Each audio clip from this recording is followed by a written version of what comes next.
Trip mo ito. Pag ba ano, syempre diba naglolo ko yan, pag tumatakbo ako kasi minsan hindi siya nag-on. Umaandar, nare-receive po ba rin niya yung ilyahe? Hindi po. Ay hindi. Hindi po nag-a-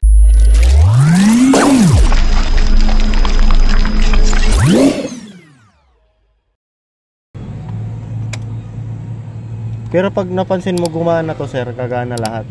Alam ko ya? Pag gumana to, gagana lahat. Gumagana naman lahat. Kumbaga talagang lolo ko lang yung... Oo.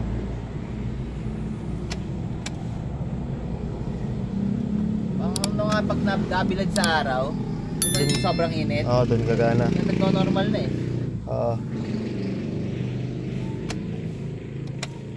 Wala talaga.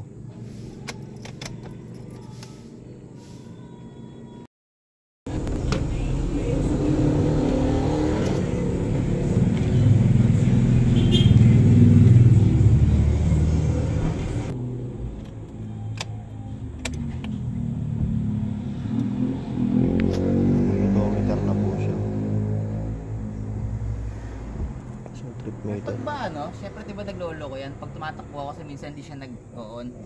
Umaandar, nare-receive po ba rin niya yung ilyahe? Hindi po. Ay hindi. Hindi po nag-a-add yan. Hindi siya pumapasok no? Hindi po kasi hindi po nag-open yung board eh. Ah ganun, ibig sabihin nga tumatakbo ako, hindi Opo. siya nare-record yung ilyahe. Oh, unless gumagana yung speed mo, wala lang tong display, papasok siya. Hindi, wala lahat eh. Pag umaandar, wala. Ibig sabihin hindi siya nare-record yung... Hindi siya nare-record. As long as di sumayo pumapaling speedometer mo, hindi siya magre-record. Tama. Oh, kasi yung ano nito, yung reading nito doon lang naka-base doon sa palo ng speed mo. Meron akong display. Lakas pa pala naman yung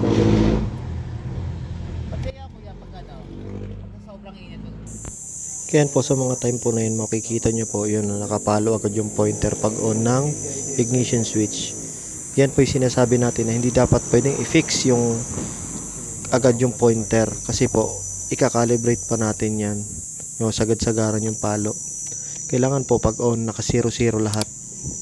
Yan, pansin nyo po dyan, kina-calibrate ko po muna yung mga pointer. Diyan po ay gumamit po tayo ng scanner po para makita po natin yung accurate po yung kanyang RPM doon sa mismong kanyang pointer. Yan, medyo natagalan po tayo and then tinignan po natin, may road test yan, naka GPS po si sir para makita po yung kanyang speed. Yan po nung mga time na pina-road test po natin. Na-repair na po natin and okay naman daw po sabi ni sir. Kumana na po yung fuel. Yan, nai-ayos na po natin yung mga pointer, na-calibrate na po natin. And then, okay na po. At naibalik natin sa buhay yung kanyang gauge pong sira. Right.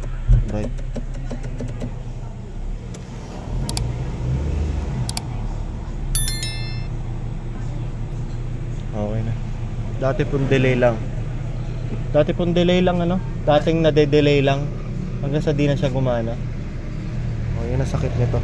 Honda City IDSi.